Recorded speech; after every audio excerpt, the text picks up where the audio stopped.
So this is the symbol for, this is the formula for variance method number 1 for grouped data. As you can see, the frequency, the element of frequency is present in the formula.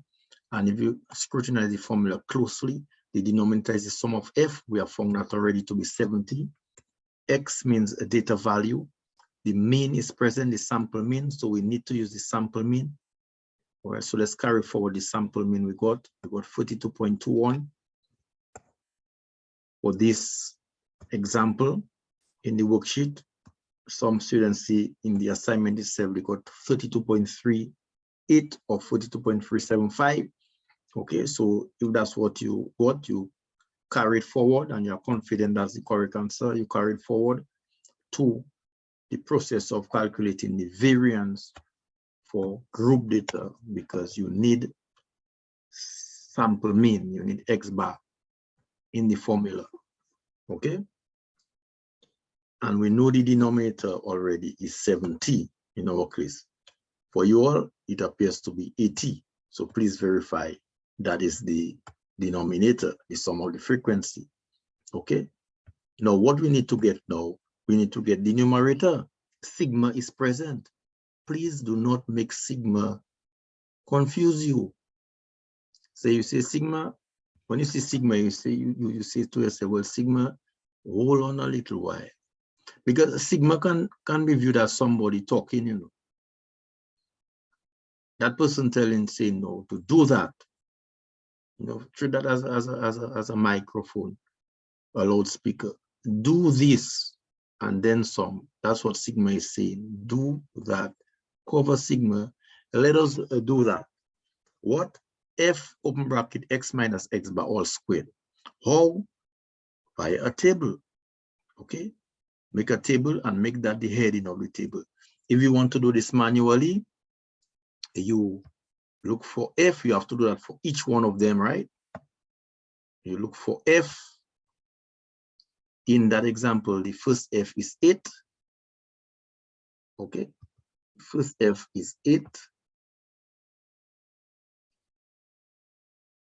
Okay. So I have to type 8, open bracket, X, the first X, my first X is 10. Subtract the mean is 42.21 in my example, close bracket, squared, equal. So that's the purpose for that table, is to facilitate. Okay, now I would have to go to my calculator.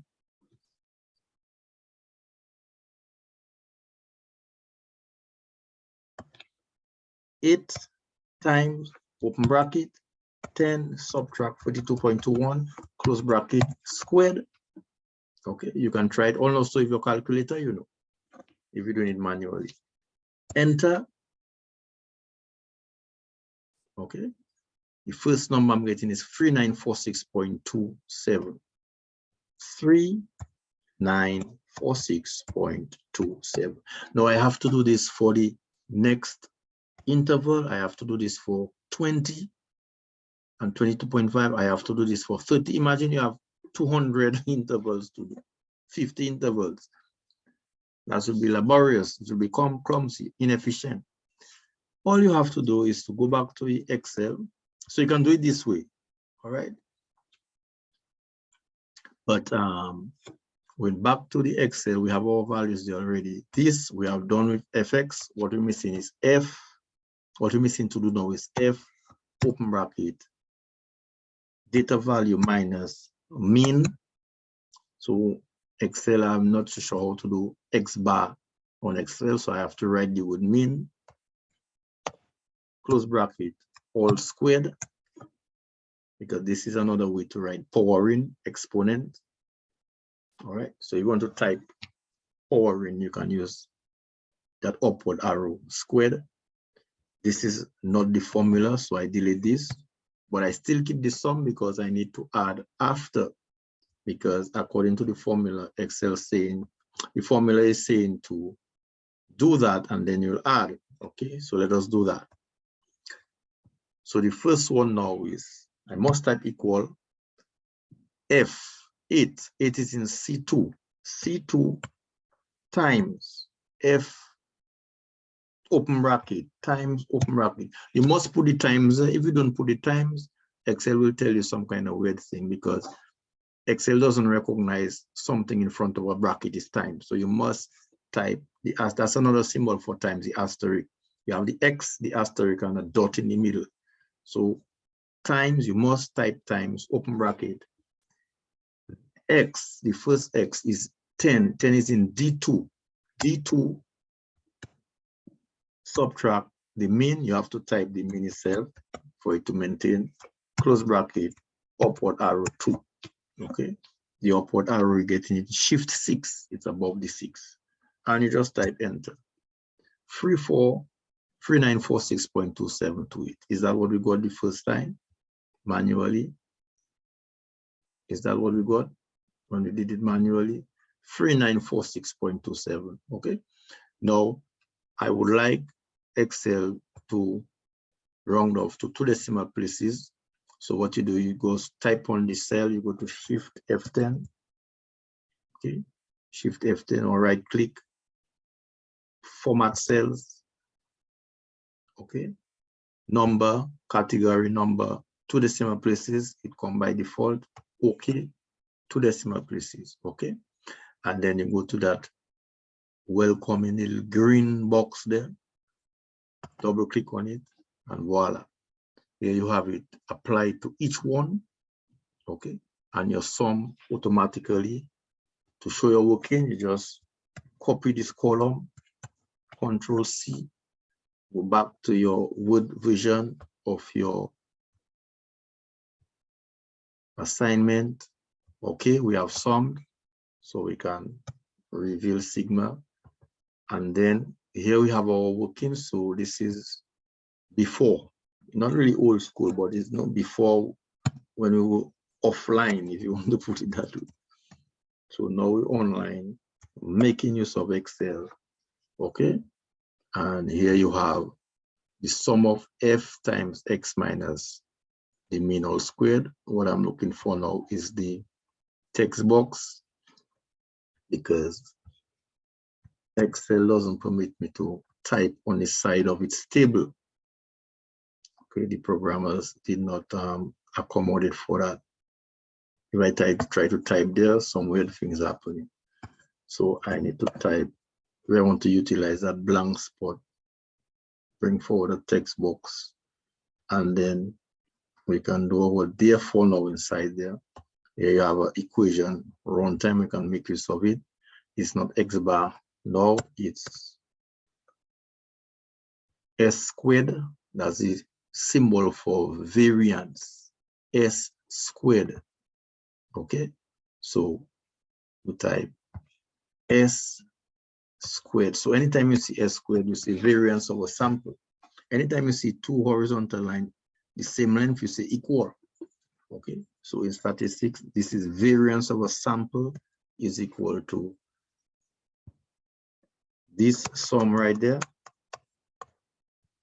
Okay, let's just increase the width of the table. Try to look a little presentable. Just double click on it. Come on, come on. Right. Now,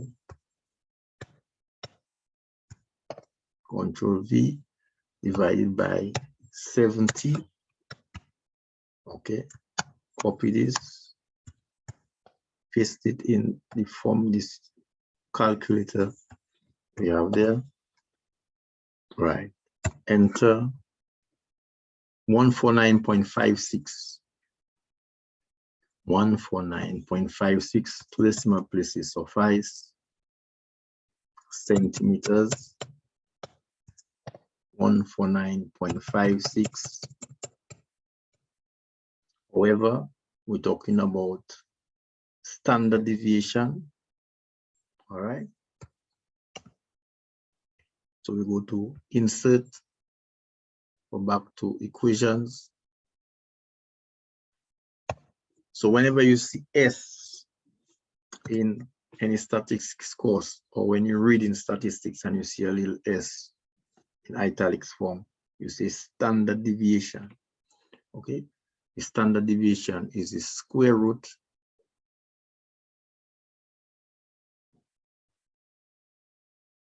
of the variance. We got the variance to be 149.56 equal Control C, square root, Control V, enter, and we have 12.23 centimeters. Okay, so the interpretation is asked one time. We'll do that with method number 2, but it says to interpret one time. Let's go to the interpretation. Here it is. Interpret. Can copy this.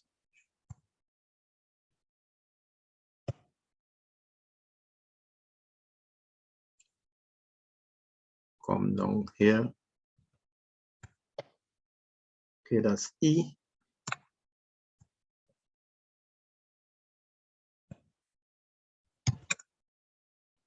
Therefore,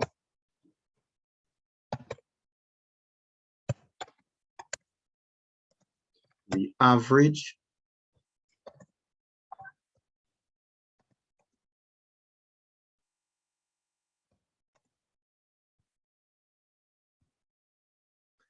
dispersion, or you can say spread,